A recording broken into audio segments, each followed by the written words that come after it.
이 말씀 가지고 예수님이 일하시는 방식 속에 십자가로 가는 길이 있다라는 제목으로 하나님 말씀 나누도록 하겠습니다. 오늘 설교의 제목이 뭐라고요? 예수님이 일하시는 방식 속에 십자가로 가는 길이 있다라는 것입니다. 자, 기독교의 핵심, 기독교의 이 십자가만큼 소중한 게 없죠. 예수님이 이 땅에 오신 이유도 십자가를 지려 하심이었습니다. 예수님의 사명이었습니다. 근데 사실은 십자가가 종착이 아니라 십자가 그 이후에 부활이 있죠. 그런데 그 부활의 영광을 이루기 위해서 가신 길이 십자가였습니다. 그리고 보면 십자가가 목적이 아니라 십자가가 예수님이 그 하나님의 뜻, 자기를 보내신 뜻을 이루시기 위한 방법이다라는 것을 알게 됩니다. 오늘 설교 제목 중에 십자가로 가는 길, 십자가가 있어요. 우리도 십자가 그 길로 가야 되겠죠. 그렇게 믿으십니까? 그러기를 소망하십니까? 예, 그 십자가로 가는 길, 그 길이 어디 있는가라고 하는 것입니다. 그것은 바로 오늘 설교 제목에 있는 것처럼 예수님이 일하시는 방식 속에 있다는 겁니다. 우리가 부산을 가려고 하면 고속도로 무슨 고속도로를 타야 되죠? 예, 경부고속도로를 타야 됩니다. 근데 경부고속도로를 타고 가다가도 중간중간에 옆으로 빠지는 길이 많이 있습니다. 여러 개 있어요. 중간에 휴게소에 들어가서 좀 쉴 수는 있겠지만 그래도 다시 내가 경부고속도로 그 안에 있으면 가다가 대전에서 오른쪽으로 빠져서 호남고속도로 들어가면 내가 그 길은 길인데 잘 닦여진 아스팔트 길이고 또 어쩌면 그 길이 더 빨리 빨리 달리는 것 같아요. 그래도 목적지가 달라질 수 있습니다. 그러니까 우리가 길 위에 있어야 됩니다. 길 위에, 바른 길 위에. 근데 예수님이 나는 곧 길이요 진리요 생명이니, 예수님이 길이라고 가르쳐 주세요. 예수님이 목적지다. 예수님이 부산이다. 나는 부산이요, 나는 예루살렘이요 라고 말씀하셨다면 우리가 예루살렘에 가지 못했어요. 나는 부산이요, 근데 부산까지 못 갔어요. 근데 인생이 끝났어. 그럼 어떻게 되겠어요? 억울하죠. 그런데 예수님이 어떤 목적지를 말씀하신 것이 아니라 길을 말씀하셨어요. 그래서 우리가 길 위에만 있으면 예수의 길, 진리의 길, 생명의 길, 그 길 위에만 있으면 이제 막 출발했어도 거기서 인생이 끝나도 그것이 곧 천국이라는 거죠. 그것이 곧 십자가 골고다에 예수님이 달릴 때 양쪽에 강도들이 있었습니다. 그런데 오늘 네가 나와 함께 낙원에 있으리라. 앞으로 네가 어떻게 되는지를 보고가 아니라 오늘 네가 나와 함께 낙원에 있으리라고 하시는. 그러니까 우리가 길 위에만 있으면, 진리의 길, 생명의 길, 예수의 길 위에만 있으면 우리가 간 만큼 어디든지 그곳에서 바로 주님과 함께 낙원에 있게 되리라 믿습니다. 자, 그런데 주님이 가신 그 길, 십자가의 길이 어디인가 알 수 있는 방법이 오늘 설교 제목에 있는 것처럼 예수님이 일하시는 방식에 있다는 것입니다. 그런데 우리는 자꾸만 예수님이 일하신 그것을 보아요. 오병이어 5,000명을 먹이신 그 능력, 마치 달을 쳐다보라고 손가락으로 가리키면 그 달을 봐야 되는데 손가락을 붙들고 그 떡을 붙들고 병 치유함을 받으면 그 치유, 그것만 붙들고 있는 것입니다.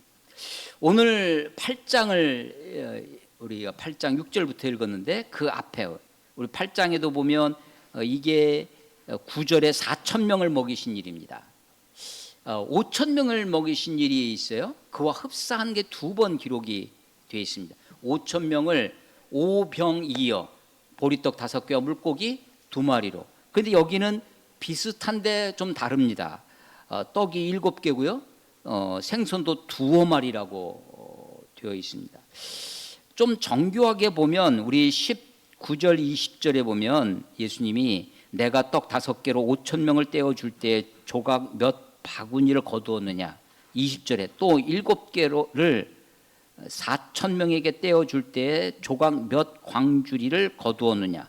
5,000명 4,000명 뭐 떡 5개 떡 7개 이런 차이도 있지만 몇 조각이 얼마가 남았다고 그래요? 예. 5병이어야 때는요 조각 몇 바구니입니다. 근데 4,000명을 먹이실 때는 조각 몇 광줄이에요. 바구니와 광줄 뭐 그게 그거지 뭐. 근데 이 헬라어도요 원어를 찾아보니까 이게 더 다르게 써 있는 거예요. 이게 유대인들은 바구니를 썼다고 그러고요 이방인들이 쓰는 게 광줄이었답니다. 그러니까 5,000명을 먹이신 사건은 유대인들에게 벌어진 것이고 4,000명을 먹이신 것은 이방인들을 대상으로 되어진 사건이다. 비슷한 것 같은데 다릅니다. 오병이어의 사건, 5,000명을 먹이신 사건이 그 일이 언제 있었냐면 6장에 기록되어 있습니다. 6장을 한번 가보겠습니다. 6장. 예수님의 공생애가 몇 년이라고 그래요? 예수님 몇 년 동안 사역하셨어요? 3년입니다. 그 3년이라는 것을 알 수 있는 것은 요한복음 덕분입니다. 요한복음의 6월절 절기를 우리식으로 하면 설날, 설을 6월절이 3번이 기록이 되어 있어요. 6월절 때마다 예루살렘에 올라가셨는데 그러니까 3번 올라가신 걸로 공생의 기간 동안에 그래서 공생의 3년이구나 라는 것을 압니다. 그런데 공관복음 마태, 마가, 누가 이 3권에는 그렇게 하지 않고 그냥 갈릴리에서 사역하시다가 유대를 거쳐서 예루살렘에 가셔서 거기서 십자가에 죽으시고 그러니까 이것이 한 번으로 기록이 되어 있어요. 그러니까 공관복음을 보면 이 기간이 짧게 그래서 마가복음 같은 걸 보면 약 1년 반 정도 되지 않았을까 그렇게 생각되어질 정도로 기록되어집니다. 그래서 지금 마가복음을 읽고 있는데 우리가 마가복음이 쭉 갈릴리 지역에서 사역하시다가 그리고 유대를 거쳐서 예루살렘에 가시고 그렇게 해서 죽으십니다. 자, 예수님이 공생애를 시작하셨을 때 공생애의 그 사역의 본거지가 어디였다고 그랬죠? 예, 가버나움입니다. 예수님이 태어나신 곳은 베들레헴.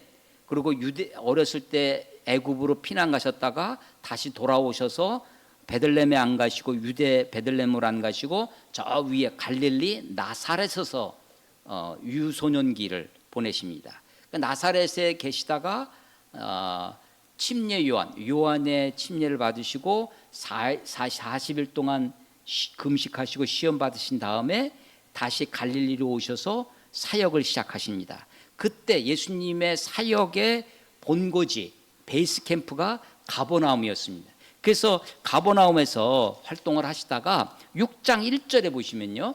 6장 1절에 보시면 예수께서 거기를 떠나서 고향으로 가신 여기서 이 고향이 어디겠어요? 나사렛을 얘기하세요. 베들레헴에서 태어났지만 그래서 예수님을 나사렛 예수 이렇게 부르는 거죠. 고향으로 가셨습니다. 그때 지혜들도 함께 데리고 가셨다고 1절에 나와요. 그래서 2절에 안식일이 되어 회당에서 가르치십니다. 그런데 그 고향 사람들이 예수님을 어떻게 했겠어요? 금이 환영했다고 막 환영하고 막 그런 것이 아니라 아니 제가 어떻게 저렇게 똑똑하지? 어떻게 저런 일을 행하지? 아니 저 목수 아들 아니야? 아니 그 어머니 마리아도 우리가 알고 있고 그 형제들 누이들도 다 알고 있는데 어떻게 그런 이야기가. 그래서 3절 끝에 보면 예수를 어떻게 해요? 배척합니다. 예수님을 배척해요. 누가복음에 보면 이게 아주 초기에 예수님의 사역 초기에 처음 일로 나사렛 회당에서 예수님이 가르치실 때 배척받으시 심지어는 절벽 끝으로 해서 예수님을 떨어뜨려서 죽이려고까지 했던 일이 아주 제일 처음에 기록되어 있는데, 마가복음은 이제 1장에서부터 사역을 하시다가 가버나움에서 주로 사역을 하시다가 고향으로 제자들을 데리고 가셨습니다. 제자들이 보는 데서 예수님이 지금 뭘 받으셨어요?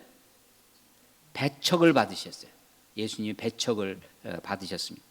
왜 굳이 고향으로 가셔서 이런 배척 받으시는 것을 제자들에게 다 보여주고 계실까? 바로 제자들을 7절에 보시면요, 12제자를 부르사 둘씩 보내시며, 그 배척받는 모습을 본 제자들을 둘씩 파송하시는 것입니다. 그 더러운 귀신을 제어하는 능력도 주시고, 그러면서 제자들에게 무엇을 당부하시느냐? 11절, 어느 곳에 서든지 너희를 영접하지 아니한다. 두 글자로 배척이죠. 예수님이 이미 배척 받으셨어요. 너희들도 그렇게 받을 거다라는 거죠. 영접하지 아니하고 너희 말을 듣지 아니하거든 거기서 나갈 때 발 아래 먼지를 털어버려 그들에게 증거를 삼으라. 그러면서도 12절, 지들이 나가서 회개하라, 그렇게 전파했습니다. 그런데 일은 어떻게 벌어지냐면 13절, 많은 귀신을 쫓아내며 많은 병자에게 기름을 발라 고치더라. 누가? 제자들이. 그러면 어떻게 됐을까요? 예, 배척. 그래서 예수님의 사역이, 예수님은 지금 하나님의 아들이에요.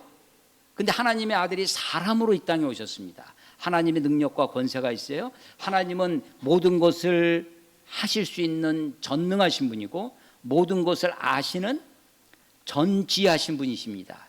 그렇지만 예수님이 사람들을 기계적으로 조작하지 않습니다. 예수님의 사역이 컴퓨터 프로그램처럼 딱딱 예정되어서 딱딱 계획대로 되어지는 것이 아닙니다. 인간에게 그대로 자유의지를 주시고 인간이 그대로 반응할 수 있게, 예수님의 의도대로 되지 않습니다. 사람들이 예수님의 의도대로, 예수님이 마음에 먹은 대로 그렇게 사역이 전개되지 않아요. 그래서 제자들에게 지금 자기가 배척받는 모습을 보여주시고, 너희도 가서 너희를 영접하지 아니하면, 너희를 배척하면 그냥 그거를 먼지를 털고 나와라. 그런데 가서 귀신도 쫓아내고 병자도 고쳐주고 하니까, 우리가 여기에는 그런 말이 안 써 있지만 사람들이 아마도 제자들에게 몰려오고 제자들을 환호하고 제자들을 아주 영접했을 것입니다. 그들이 전도하고 돌아왔어요. 돌아와서 보고를 합니다. 30절 봐보세요. 6장 30절. 사도들이, 이름이 뭐예요? 아까는 제자. 근데 전도여행을 갔다 왔더니 사도가 됐습니다. 사도라는 말의 뜻이 아포스톨로스라는 말인데 보냄을 받은 자라는 뜻입니다. 보냄을 받은 자들이 돌아왔어요. 사도가 된 겁니다. 이 사도들이 예수께 모여 자기들이 행한 것과 가르친 것을 낱낱이 고하니, 아까 광고 중에 이번 주 토요일 날 우리 교회에서 개강 예배 겸 네팔 단기 선교 보고 예배가 있는데, 가서 막 귀신을 쫓아내고 병자를 고쳐놨어요. 보고 예배가 어떻게 됐겠어요? 보고 예배 자체가 아주 뜨겁고 난리가 났을 것입니다. 지금 제자들이 마을마다 가서 많은 귀신을 쫓아내고 많은 병자를 기름을 발라 고쳤다고 그래요. 그러면 이 보고가 서로 예수님 하면서 서로 이야기하고 완전히 그냥 그야말로 풍성한 자리가 됐을 것입니다.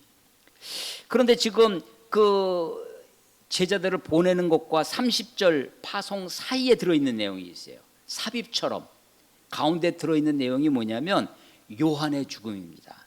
헤롯이 침례 요한, 세례 요한을 죽이는 이야기가, 이 장면에는 예수님이 있어요, 없어요? 없습니다. 예수님의 제자들도 없어요. 뜬금없이 이야기가 들어와 있어요. 그런데 예수님의 선구자, 예수님의 주의 길을 예비하는 자가 누구예요? 요한입니다. 그런데 그 예수님에 앞서서 예수님의 길을 예비하는 자였던 그 요한이 지금 헤롯에게 죽임을 당해요. 다른 두 글자로 뭘 받았어요? 배척을 받은 거죠. 자, 예수님의 앞에 있던 요한이 배척을 받아요. 예수님도 배척을 받아요. 예수님을 따라가는 제자들이 뭘 받게 되겠어요? 배척을 받아야 돼요. 그런데 지금 배척을 받지 않고 환영을 받고 있습니다. 자, 30절 다시 와서 보세요. 6장 사도들이 와서 막 보고를 했습니다. 그런데 예수님이 야 그래 잘했다 그런 거야. 하나님이 너희들과 함께 하시니까 너희들에게 그런 권능이 나타나. 그러면서 그들을 부추기고 그들을 막 칭찬해주고 하시는 것이 아니라 31절 이르시되 너희는 따로 한적한 곳에 가서 잠깐 쉬어라. 한적한 곳으로 가라고 하시는데 이는 오고 가는 사람이 많아 음식 먹을 겨를도 없었기 때문이다. 많은 사람들이 아마 이 보고회에 함께 했었을 것입니다. 사람들이 완전히 마음이 붕붕 뜨고 고무되었을 것입니다. 우리가 어떤 병자가 와서 간증 집회를 한다. 사람들이 아마 마음이 설교보다 간증의 은혜를 받죠. 그때 그 은혜를 받았다라고 했을 때 대부분은 우리들의 감정이 부추김을 받는 거죠. 예수님은 32절 이에 배를 타고 따로 한적한 곳으로 갈새. 예수님이 지금 제자들의 이 들뜬 마음 그것을 캄다운 시키고 있습니다. 그곳에 가셔서 예수님 많은 사람들을 가르치세요. 34절 이에 나와서 큰 물을 보시고 그 목자 없는 양 같음을 인하여 불쌍히 여기사.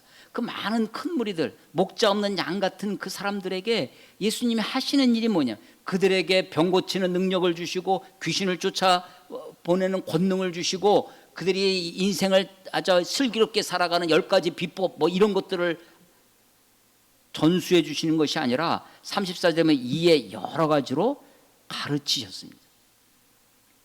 그때 해가 저물어져요. 그래서 제자들이 와서 물어봅니다. 저들을 보내서 마을에 가서 먹게 하자고. 너희가 먹을 것을 주어라. 그래서 이제 그 유명한 오병이어 사건 5,000명을 그 5,000명이 44절에 보면요. 떡을 먹은 남자는 5,000명이었더라. 남자만 5,000명이에요. 이게 유대인들의 셈법입니다. 그런데 4,000명을 먹을 때는 그런 남자는 이게 없어요. 그러니까 이방인들은 남자나 여자나 다 지옥의 땔감이라고 유대인들이 생각을 해요.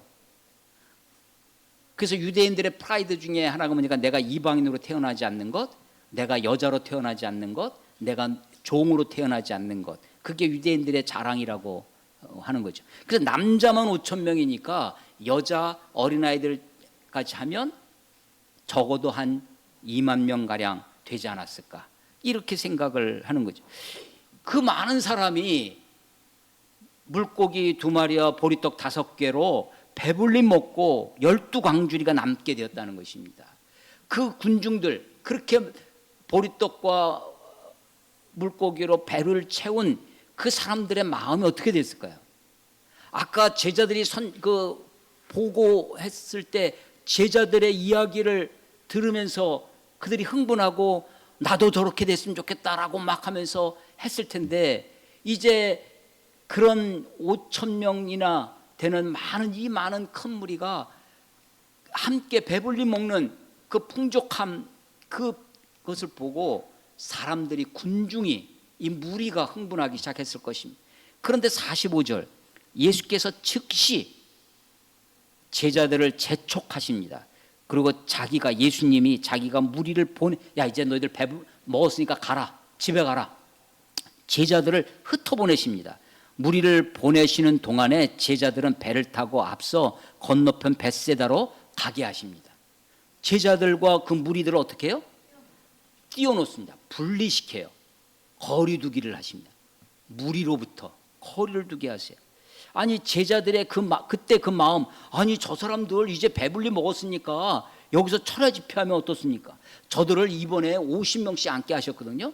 그 50명 단위로 좀 조직화해서 무리들을 좀 이 사람들을 이번 기회에 우리 갈릴리파 동맹을 맺으면 갈릴리 연대를 조직하면 어떻겠습니까? 이 군중들을 뭔가 세력화하고 군중들을 해서 이들을 잘 만들면 우리가 큰 일을 이룰 수 있을 텐데 근데 예수님이 갑자기 즉시 제자들은 야 너희들 빨리 배 타고 가라 야 너희들은 빨리 집으로 가 하고 보내시는 거예요. 배를 타고 가는 제자들의 마음에 불평이 불만이 있었을 것입니다. 주님의 그런 일하시는 방식이 마음에 들지 않았을 것입니다. 입이 된 만큼 대자만큼 나와 마음에는 아니 도대체 예수님은 이런 좋은 기회를 물 들어올 때 노를 저어야 되는데 지금 뭐하고 계시냐고 하는 거죠. 그런데 17절 저물매 해가 졌어요. 그러니까 저물 때 해가 지려고 할 때 오병이어 저녁 다 먹고 해가 져서 저물매 배는 바다 가운데 있고 예수는 홀로 무태 육지에 계시다가 바람이 거슬므로 지제들이 힘겹게 노젓는 것을 보시고 밤 사경쯤에 밤사경은요 사경을 헤맨다 그 사경이 아니라 1경, 2경, 3경, 4경이라고 하는 로마식 시간 계산법입니다. 그래서 사경은 가장 깊은 새벽 3시에서 6시 사이예요. 저녁 6시부터 9시까지가 1경, 9시에서 12시까지가 2경, 12시에서 3시까지가 3경, 3시부터 6시까지가 4경이에요. 새벽 3시에서 4시, 새벽이 지금 곧 있으면 해가 뜨려고 할 그러니까 해질 때부터 그때까지 밤새도록 쟤들은 뭐 했어요? 노를 저었습니다. 풍랑에 배에서. 잠깐 저기 하는 것도 아니고 그냥 배를 노져서 건너편으로 간 것도 아니고 밤새도록 노를 치면서 제자들이 이제 어떻게 하겠어요? 아니 주님이 보내서 가라고 했는데 순탄한 길도 아니고 풍랑 맞아서 그래서 제자들의 마음은 온갖 불평과 원망으로 예수님을 이해할 수 없다고 하는 것으로 가득 차 있었을 것입니다. 심지어 49절에 보면 바다 위로 예수님이 걸어오실 때 유령인가 하고 있어요. 50절에 그들이 다 예수를 보고 놀랍니다. 51절에 보면 예수님이 배에 오셔서 그들에게 가시니 사실은 이 배가 굉장히 큰 배여서 배 이쪽에서부터 저 끝까지 제자들은 저 끝에 있어서 배에 오르셔서 제자들에게 간 그것이 아닙니다. 그 당시 이때 당시의 배는 한 10m 남짓하는 작은 배였습니다. 한 20여 년 전에 갈릴리 지역에 큰 가뭄이 들어가지고 이 갈릴리 호수의 수면이 이렇게 내려간 적이 있어요. 그래서 내려가다 보니까 그 물에 갇혀 있던 배가 발견이 된 거예요. 그 배를 그 나무 배를 그 연도를 측정해 보니까 약 2000년 전 것, 예수님 시대 것으로. 그래서 그것이 이제 다시 전시되어 있습니다. 지금 이스라엘 가면 이제 그걸 볼 수 있게끔 다 이게 뭐 처리가 돼서 이렇게 되어 있는데 그 배가 그렇게 큰 배가 아닙니다. 경주박물관 같은 데도 보면 우리가 옛날 안압지라고 우리가 알려있던 그게 이제 월지인데 거기에서 그것을 이제 발굴해서 보니까 그때 9세기 8세기경 900년 800년경에 배가 삼국시대 신라시대 배도 이렇게 발견이 돼가지고 되어 있어요. 그 배가 큰 배가 아닙니다. 그래서 예수님이 배에 올라 그들에게 가시니 사실은 배에 오르신 것 그 자체가 뭐냐면 그들에게 가신 거예요. 배가 없이 예수님이 육지에 남아있는 사이에 풍랑이 예수님 없이 풍랑을 밤새도록 밤 사경까지 노젓고 있던 그들에게 오셨어요. 바람이 그칩니다. 지혜들이 놀래요. 그런데 52절 이는 그들이 그 떡 떼시던 일을 깨닫지 못하고 도리어 그 마음이 어떻게 되셨어요? 마음이 둔하여집니다. 그러니까 우리가 기적을 본다고 떡을 먹는다고 병 고침을 보고 내가 귀신도 쫓아내고 병을 고치고 하는 그런 그 능력의 통로로 사용된다고 한다고 마음이 순해지는 것이 아닙니다. 오히려 그런 체험 그런 것에도 불구하고 떡 떼던 일을 또 깨닫지 못하고 마음도 둔하여져요. 그래서 다시 게네사렛 53절에 보면 게네사렛 땅 거기는 이제 갈릴리 호수의 한쪽입니다. 벳세다 다 그 갈릴리 호수의 호수 주변에 있는 마을들이에요. 그 게네사렛 거기 와서 예수님이 병을 고치고 하시는 이야기들이 쭉 나옵니다. 그리고 7장이 있는데요. 7장은 바리새인들 7장 1절 바리새인들과 서기관 중 몇이 예루살렘에서 와서 예루살렘은 본고지입니다. 바리새인들과 서기관들은 율법의 전문가예요. 예루살렘에서부터 저 북쪽 갈릴리까지 이 사람들을 파송했어요. 예수님도 제자들을 파송했어요. 보내셨습니다. 그 보내심을 받은 사람을 우리가 사도라고 부릅니다. 예루살렘에 있는 대제사장도 이 사람들을 보내요. 보내서 의도가 뭐야? 이 사람들을 보낸 의도는 예수가 예수 때문에 나사렛 그 예수 때문에 갈릴리에서 지금 소동이 일어나고 있는 겁니다. 많은 사람들이 지금 그래서 그것에 진위가 어떤지 그들이 율법을 제대로 지키고 있는지 아닌지 감시하려고 보낸 거예요. 그랬더니만 예수님의 제자들이 손을 씻지 않고 음식을 먹는 것을 보게 됩니다. 그래서 그걸 가지고 예수님께 왜 장로들의 전통을 지키지 않느냐라고 하죠. 그때 예수님이 하시는 말씀이 너희가 입술로는 나를 섬기지만 마음으로는 멀구나라고 하는 이사야의 말씀을 인용하시면서 사람이 입으로 들어가는 것이 사람을 더럽게 하는 것이 아니라 입에서 나오는 것이 사람을 더럽게 하느니라. 그래서 사람을 더럽게 하는 것은 그 속에서 나오는 온갖 음란과 거짓과 탐욕과 뭐 그런 것들이 우리가 사람을 그 사실이 그렇잖아요. 우리가 뭐 음식을 먹는 것보다 먹은 게 위로 나오면 그게 더 더럽잖아요. 속에서 나오는 게 실제로 더럽죠. 그러면서 그때 예수님이 하시는 말씀이 너희가 그 바리새인들과 서기관들 그 전문가들에게 하시는 말씀이에요. 너희가 사람의 교훈, 사람의 전통을 지키려고 손 씻는 걸 얘기를 하는 거예요. 사람의 전통, 사람의 교훈을 지키려고 하나님의 말씀을 버리는구나.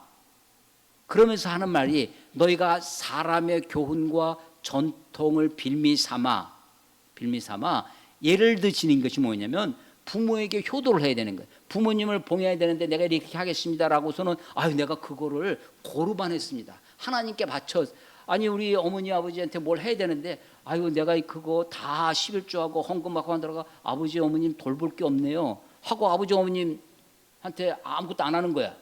근데 이 고르반 제도가 이게 아주 묘미가 있는 게 뭐냐면 내가 이렇게 바쳤는데 그거 좀 물러주세요. 물을 수 있었어요. 꼭 고르반 했습니다라고 얘기를 해놓고서는 그걸 다시 가져오는 거예요. 그러니까 사실은 사람의 교훈, 사람의 전통을 빌미 삼아 결국은 하나님의 말씀을 버리는 의도가 뭐냐면 자기 무엇을 채우려고? 욕심을 채우려고.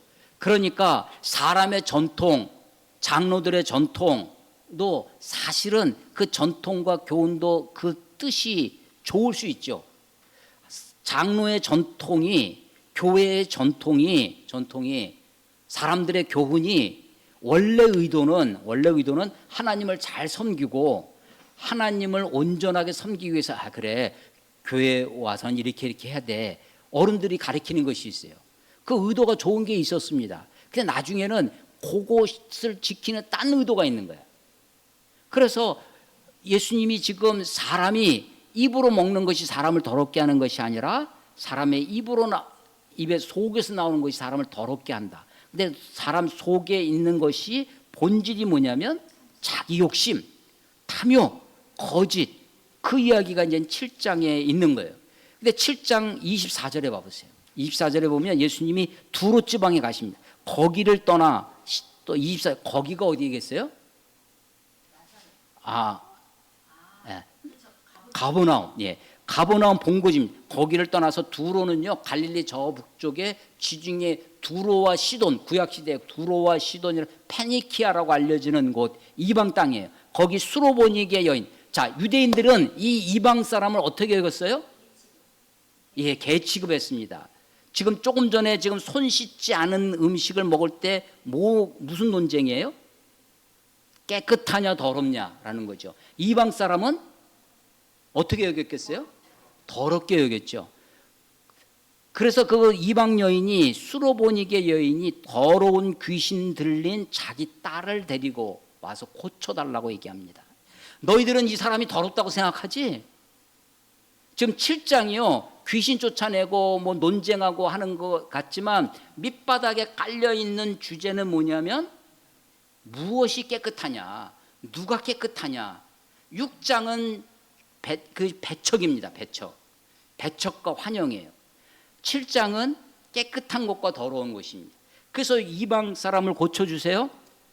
수로보니게 여인의 딸을 고쳐주십니다. 그래서 31절 봐보세요.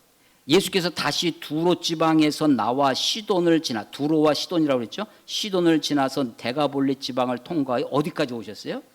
갈릴리 호수로 오셨어요. 다시 이제 그 땅으로 오셨습니다. 근데 지금 예수님에 대한 소문이 있고 또 갈릴리 지역에도 이방인들도 있긴 했었습니다. 유대와 예루살렘과 다르게. 그래서 그런데 32절 사람들이 귀 먹고 말 더듬는 자를 데리고 예수께 나와 안수하여 주시기를 간구합니다. 예수님이 데리고 왔어요. 귀 먹으면 못 들으면 말 못하기가 쉽습니다. 귀 먹고 말 더듬는 자를 데리고 예수께 나와 안수하여 주시기를 사람들이 데리고 온 거예요. 좀 안수 좀 해주십시오. 그런데 예수님은요, 사람들이 원하는 방식으로 일하지 않으셨어요. 33절 예수께서 그 사람을, 귀 먹고 말 더듬는 자를 데리고 따로 데리고 무리를 떠나사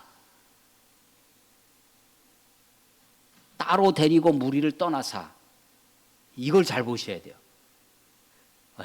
예수님이 그 사람들 보는 데서 보란 듯이 하실 수 있었겠죠. 왜 근데 그 사람을 따로 데리고 무리들을 떠나셔서 사람들은요 그것을 보면서 마음에 흥분합니다. 고무됩니다. 그리고 무리들은 그 기적 행함, 그 기적만 먹은 떡만 바라다 보듯이 그렇게 되는 거예요. 그래서 손가락으로 그의 귀에 대십니다.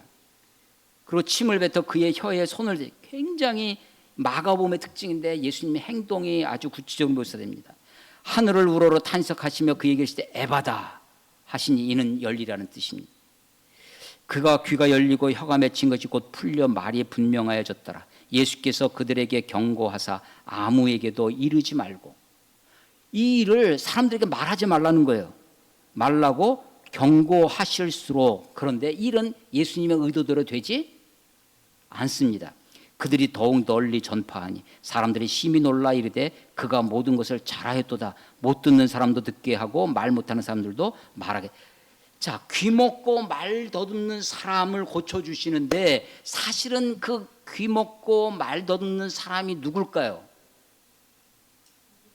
7장에 1절에 있던 바리새인들과 서기관들입니다. 아니 바리새인들과 서기관들만 그런 것이 아니라 예수님의 제자들도 사실은 예수님의 말씀을 못 알아듣고 있는 거죠. 아직도 깨달음이 없느냐? 아직도 그런 이야기가 배경이에요. 그리고 다시 4,000명을 먹이시는 장면이 이제 8장에 있는 것입니다. 4,000명을 먹이시고 나서 8장 8절 배불리 먹고 남은 조각이 7광줄에 거두었으며 사람은 약 4,000명이었더라. 예수께서 그들을 흩어보내시고 누구를? 배불리 먹은 그 사람들을 흩어보내세요. 10절 곧 제자들과 함께 배에 오르사 달마누다, 이것도 갈릴리 해변가에 있는 도시입니다. 지방으로 가십니다. 그러니까 또 예수님이 하시는 것은 무리들과 거리두기, 그들과 제자들을 분리시킵니다. 11절에 바리새인들이 나와서 예수를 힐난하여, 우리 평상시 잘 쓰지 않는 거지만 난자는 잘 쓰죠. 어떻게? 비난하여, 아주 심각하게 비난하는 것 힐난합니다. 일부러 꼬투리를 잡아서 비난하는 것 힐난입니다. 트집을 잡아서 거부할 만큼 아주 불편하게 질문하는 게 힐난입니다. 예수님을 시험하여 네가 하나님으로부터 온, 하늘로부터 오는 표적을 보여보라고 그렇게 요청을 합니다. 하늘로부터 오는 표적을 구하는데 예수님이 깊이 탄식합니다.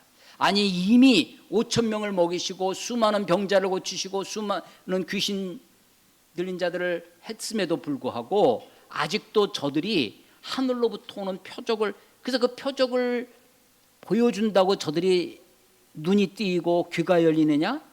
아닙니다. 여전히 저들이 귀먹고 깨닫지 못하는 거죠.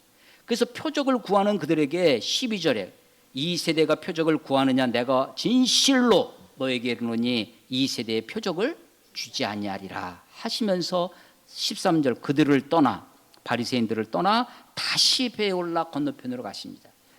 그때 떠나가는 예수님을 보고 바리새인들이 뭐라고 했을까요? 거봐라, 보여줄 게 없으니까 저렇게 도망치고 있는 거 아니냐 라고 또 예수님을 비난했겠죠. 예수님이 그들에게 보란듯이 과시하시듯 엔터테인먼트 하듯이 그렇게 예수님이 기적을 보여주시는 것이 아니라는 것입니다. 그러니까 예수님이 일하시는 방식이 어떤 건가를 우리가 봐야 됩니다. 기적, 우리는 그렇게 할 수 없어요. 5,000명, 아니 10명도 5명도 우리가 먹일 수 없는 자들입니다. 아니 우리는 작은 감기 곧불도 낫게 할 수 없는 자들이에요. 무리를 걸어가시는 것처럼 우리가 그렇게 할 수 없어요. 우리가 그 능력 자체가 아니라 그 능력을 행하시는 예수님의 일하는 방식, 어떻게 일하시는지를 우리가 봐야 할 것입니다. 14절에 제자들이 배 떡 가져오기를 잊었음에 배에 떡 한 개밖에 그들에게 없더라. 아니 몇 광주리가 남았어요? 7광주리가 남았는데 떡을 하나도 챙겨오지 않았습니다. 몇 개가 있어요 지금 이 배에? 한 개 있어요. 떡이 한 개. 어쩌면 이 한 개가 생명의 떡이신 예수 그분인 것 같기도 해요. 예수 외에는 아무것도 없습니다. 근데 그 예수를 보지 못하죠. 예수님이 15절에 경고하십니다. 삼가 바리새인들의 누룩과 헤롯의 누룩을 주의하라. 여러분 누룩하면 뭐가 생각나세요? 예? 뭐? 예? 술. 예. 또 이 누룩하면 뭐가 생각나세요? 예. 우리는 옛날 어렸을 때 우리 어머님이 진짜 막걸리로 이렇게 밀가루 반죽하고 섞어서 반죽해서 그걸 부풀려서 우리 이렇게 빵 같은 거, 떡 같은 걸 해주셨던 기억이 있습니다. 예. 누룩하면 지금 떡이 생각나시죠? 제자들도 그랬던 모양입니다.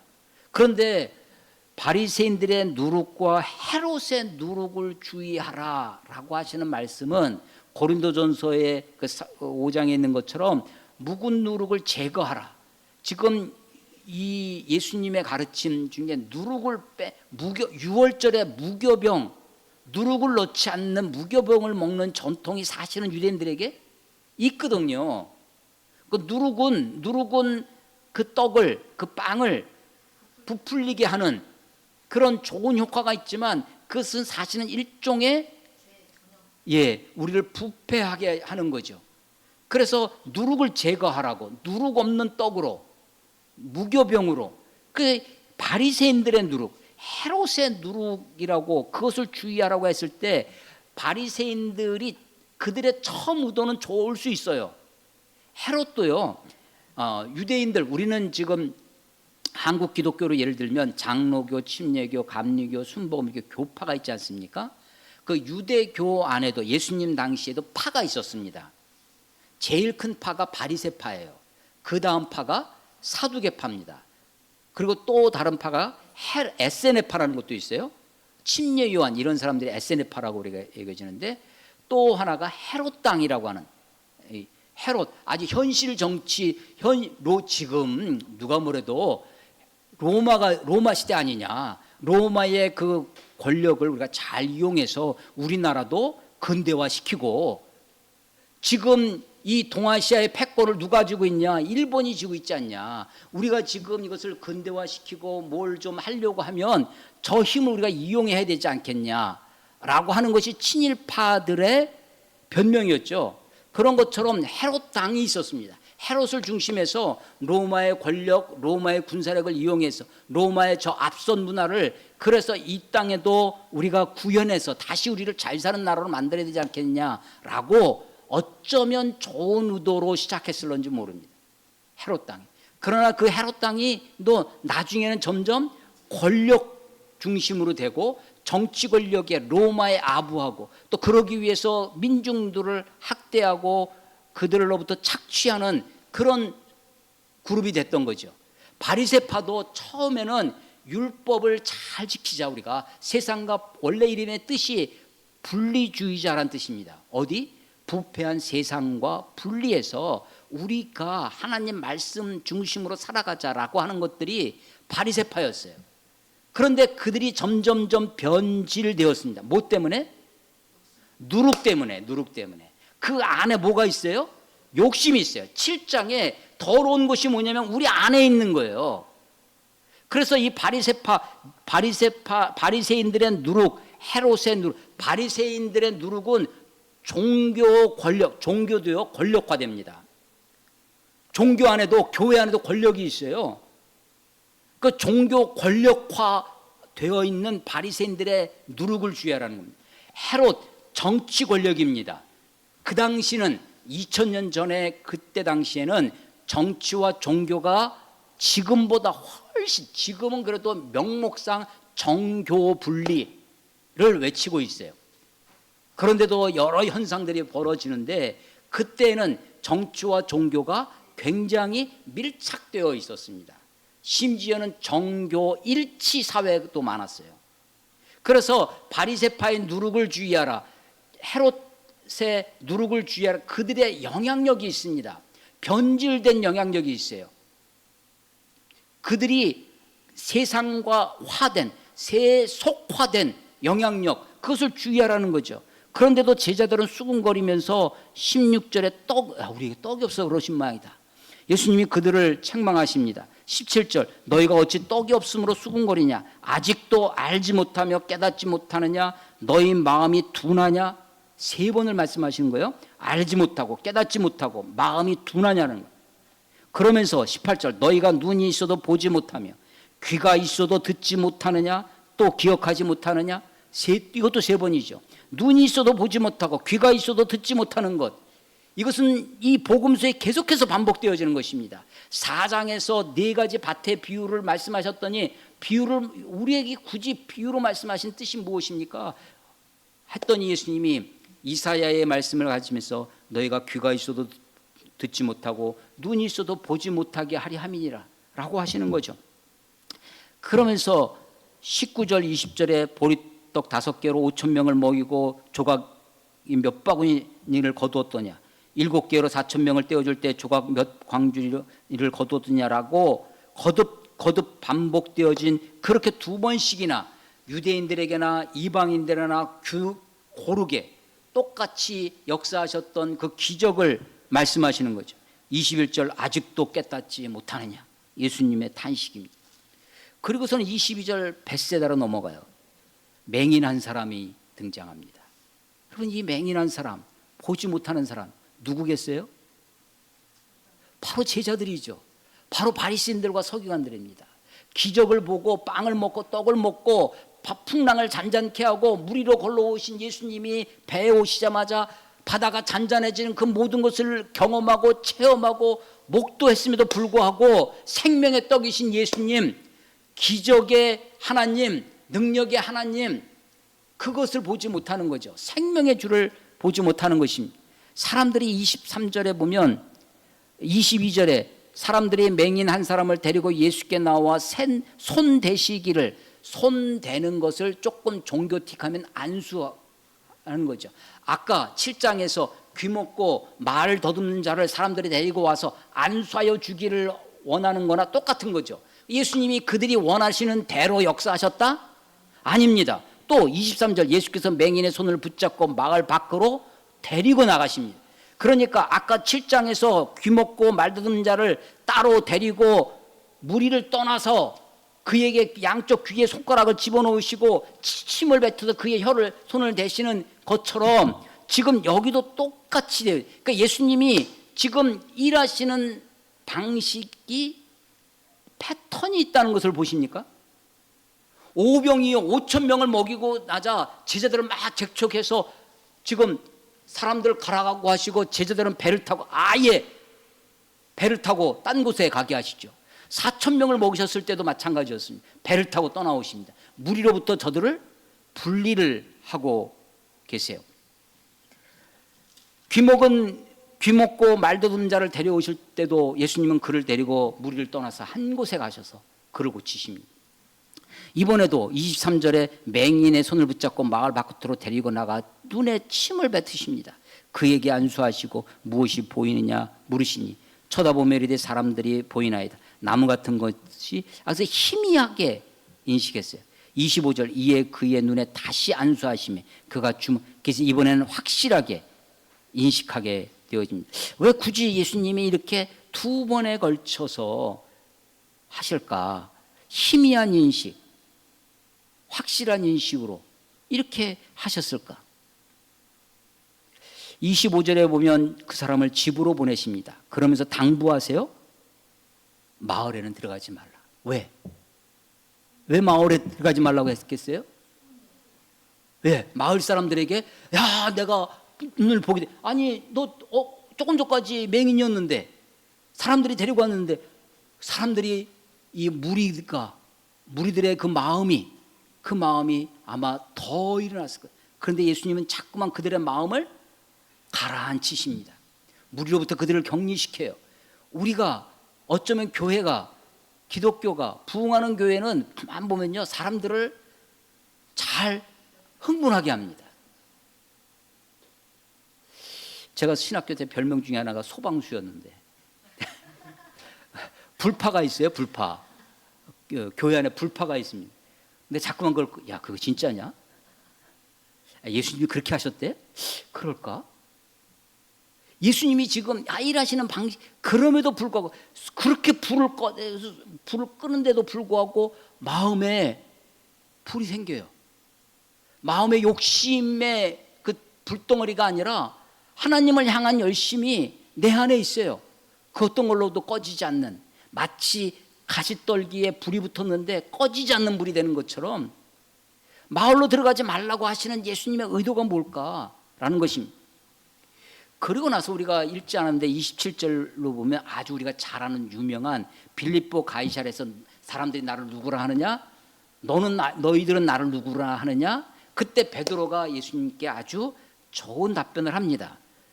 너희는 나를 누구라 하냐 했더니 29절에 보면 8장 29절 베드로가 주는 그리스도시니이다. 마태복음에 보면 아주 그것이 더 길게 되어 있어요. 주는 그리스도시요 살아계신 하나님의 아들이시니.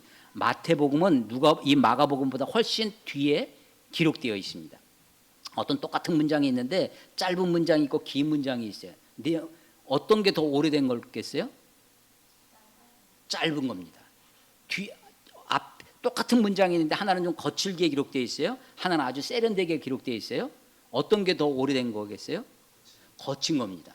마가복음이 좀 거칠고 좀 둔탁하고 예수님의 행동들이 막 이렇게 했지만 이게 훨씬 먼저 기록되었다는 것을 알 수 있죠.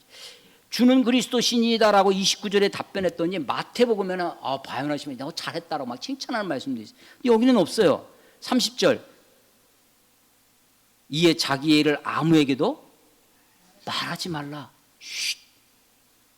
그러면서 하시는 말씀이 인자가 많은 고난을 받고 장로들과 대제사장들과 서기관들에게 버림받고 죽임을 당했고 사흘 만에 살아나야 할 것을 비로소 가르치셨습니다.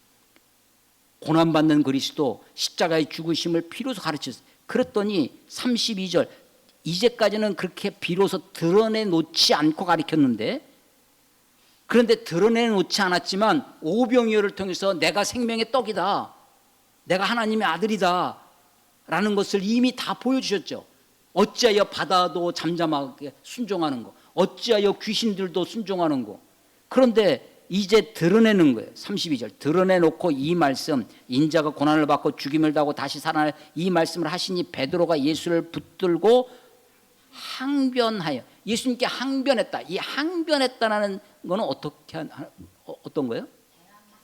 대항해서 지금 질문하는 겁니다.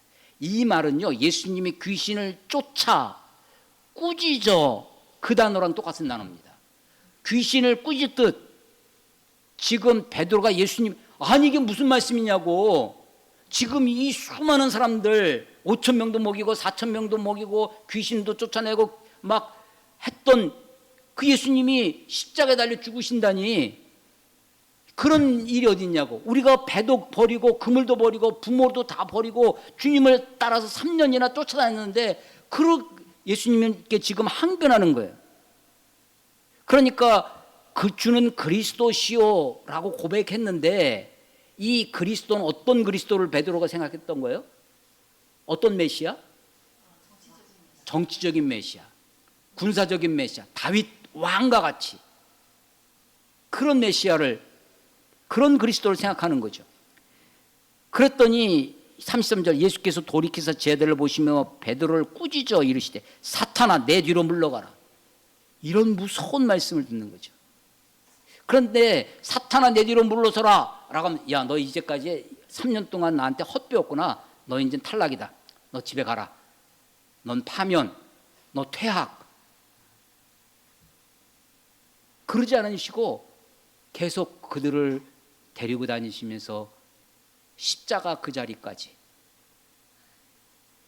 그래서 눈먼 맹인을 고쳐주실 때 한 번에 깨끗하게 고쳐주지 아니하시고 희미하게 좀 잘못된 나무가 있는 것 같아, 사람 보고 나무라고 했던 그를 그 다음에 다시 안수해서 하듯이, 지금 예수님을 알지만 예수님을 그리스도로 희미하게 알고 있는 그들에게 그들을 내버리지 아니하시고 다시 그들을 가르치시고 그들을 이끌고 가시는 주님의 모습입니다. 자, 제가 오늘 6장에서부터 8장까지 길게 말씀을 설명했습니다. 오늘 설교의 제목이 뭐라고요? 예수님이 일하시는 방식 속에, 하나님 어떻게 일하시는가, 예수님이 어떻게 일하시는가, 그 일하시는 패턴이 있어요. 그 일하시는 방식 속에 십자가로 가는 길이 있다는 거예요. 그런데 우리는 예수님이 하시는 방식을 따라가지 않고 어떻게 하면 무리를 모을까, 어떻게 하면 사람들을 더 격동시킬까, 어떻게 하면 사람들을 감동시킬까, 어떻게 하면 저들을 조직화하고 저들을 세력화하고 바리새인들이 하늘로부터 오는 표적을 구하듯이 그렇게 하고 있기 때문에 우리가 어디를 가지 못해요? 십자가로의 길을 가지 못하는 겁니다. 이미 너희가 받을 상을 받았기 때문입니다. 십자가로 가는 길, 십자가를 소망하는 우리가 빵 혹은 기적, 표적 그것 자체가 아니라 그것을 행하시는 주님이 어떤 방식으로 일하시는지, 어떻게 일하시는지 그것을 더 주목해 보아야 할 것입니다. 왜냐하면 우리의 목표가 세상의 영광이 아니라 십자가에 있기 때문입니다. 예수의 그 길, 십자가의 그 길을 따라가는 저와 여러분이 되시기를 주의 이름으로 축원합니다. 기도하겠습니다. 하나님 아버지, 은혜를 감사합니다. 부활의 영광을 소망하는 우리가 마땅히 십자가 골고다 그 언덕을 향하여 가야 할 줄로 믿습니다. 누구든지 자기 목숨을 구원하자면 잃을 것이요 누구든지 나와 복음을 위하여 자기 목숨을 잃으면 구원하리라고 말씀하시면서 나를 따라오려거든 자기를 부인하고 자기 십자가를 지고 나를 따를 것이라고 말씀하시는데, 주님을 따라간다는 우리가 무리를 따라가고 있는 것은 아닌지, 주님을 따라간다고 하는 우리가 바리새인들의 누룩에, 헤롯의 누룩에 빠져 있는 것은 아닌지, 하나님 우리를 돌이켜보게 하시고 주님 가신 그 길을 우리도 갈 수 있도록 하나님 축복하여 주시옵소서. 예수님의 이름으로 감사하며 기도드렸사옵나이다. 아멘.